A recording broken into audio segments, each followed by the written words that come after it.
Welcome to the state of the game for June 2nd. Unfortunately, the maintenance did not really go as planned because we had a few fixes that were actually scheduled in this maintenance. We found out that the fixes were not working as they were supposed to.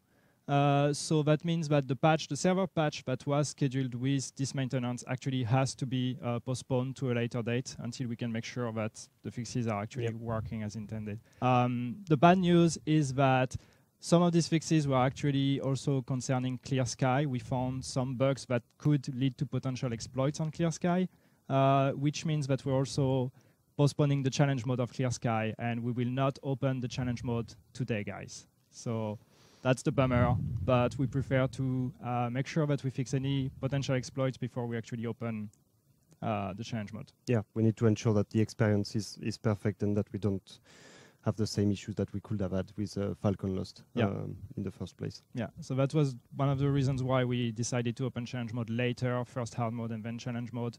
Yeah, we had initially planned to open it today, but yeah, in the light of the latest bugs that we found, we prefer to keep it closed for now.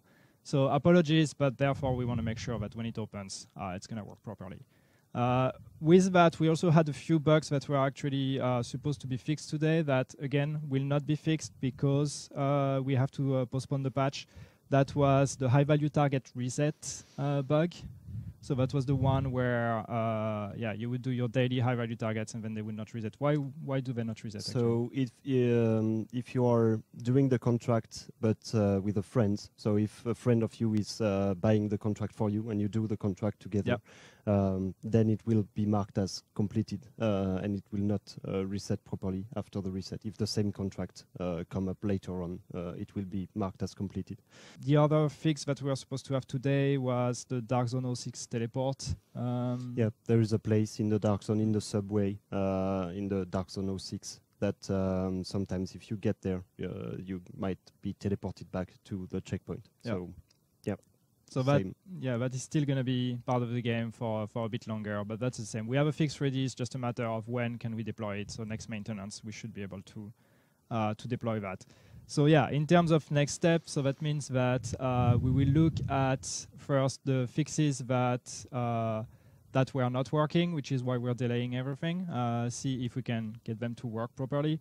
And then we'll work on a new build to have a new maintenance and deploy the fixes that are ready and the new ones also, and see if we can open challenge mode.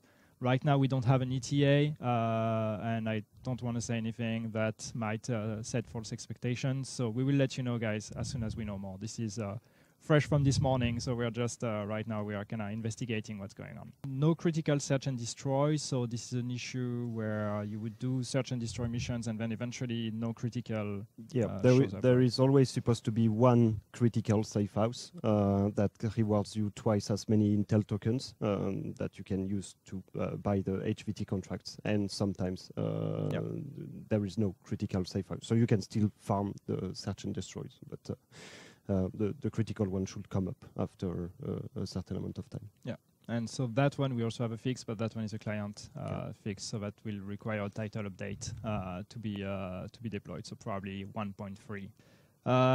WI, so WI, I don't know why I'm laughing about that. That's not funny actually. WI, so yeah, we have a fix. We've deployed the fix on PC. We've deployed the fix on PS4. Yep.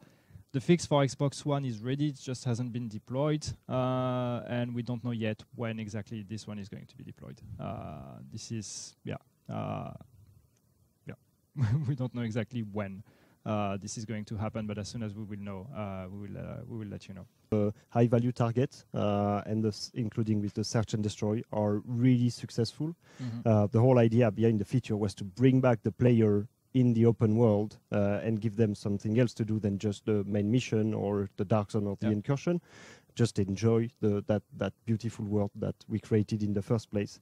And that worked. I mean, the whole feedbacks we have from the player is that they really like the feature, and that's what we see from our data as well.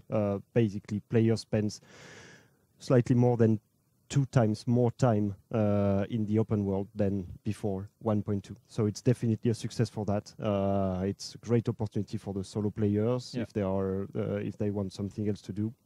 From the data we have, that the proportion of item that players equipped the proportion of crafted item versus looted item is way more in favor than the loot for the loot right now, which is exactly the point of that change. So we are also really happy with that.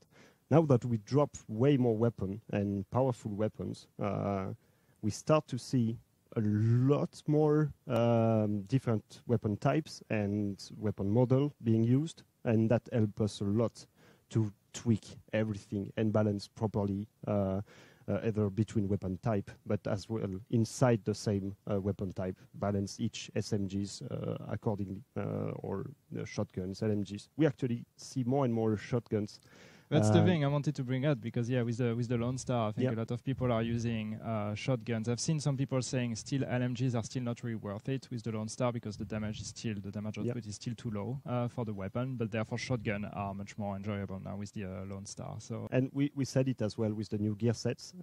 They are not like on paper more powerful than the previous one, but with those one we really want the player to change the way they play the game. We want those gear sets to be more gameplay changer than actually just pure stat increase. And for example, using the Lone Star, that will not bump the DPS number you have in your inventory. Well, it will bump because it gives you more shotgun damage, but the force talent, it will not be taken into account in your DPS inventory. So if you just look at the numbers, you'll see, I will keep my sentry striker. But if you really start using it, you realize that not having that reloading time every time you empty your magazine is actually a huge DPS increase, like real DPS. Yeah, I was watching a video yesterday that Skill Up made, Theory Crafting, about the Lone Star gear set, where he explains that also that this is a stat that is not technically taken into account in your DPS output, that is shown in the game, but actually considering that you don't have to reload and you can just switch from one weapon to the other, actually helps a lot with the DPS you will deal. Talking about the Lone Star, I just want to add a mention here, because I know that a lot of people have been asking, why do I drop so many Lone Star items in high-value target missions? This is intended, right? This is each activity in the game will have its specific gear sets. So, for example, for the Incursion, Clear Sky, it's the Predator's Mark and the Hunter's Fate. In the Dark Zone, it's the Final Measure. And in the Kill List, it's the Lone Star. So that's, if you want to farm those specific gear sets, the best way to do it is to do that specific activity. But because we don't want to force the player to play a specific activity just because they want that gear set, you still have a chance in every activity to get every gear set that you can have. So, for example, the supply drops in the Dark Zone can drop any gear set. The sealed cache can drop any gear set. But the NPC drop will most likely drop Final Measure in the Dark Zone. The NPC drop will drop in the Kill List, or the HVT will drop the Lone Star. So you will get a Lone Star, but you can also you have a chance at getting something else. Yes, and the last thing was the cut the rope. So we know that a lot of players were a little bit afraid of the feature. Yeah, I mean, there was a lot of discussion when we announced it, because people were like, oh no, it's going to change the whole meta of the Dark Zone and everything. So and once again, I think it's pretty... I think that players realize that it's actually a pretty cool feature. If we just want some numbers, so far, 7% of all the extraction that happened in the Dark Zone, there has been a hijack attempt on them, 7%, and only 3% of those were successful.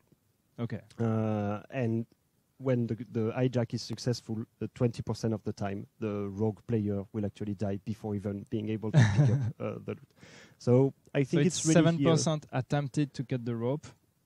3% succeeded. 3% succeeded. And from those 3%, 20% of the time, they die before even being able to pick up the loot.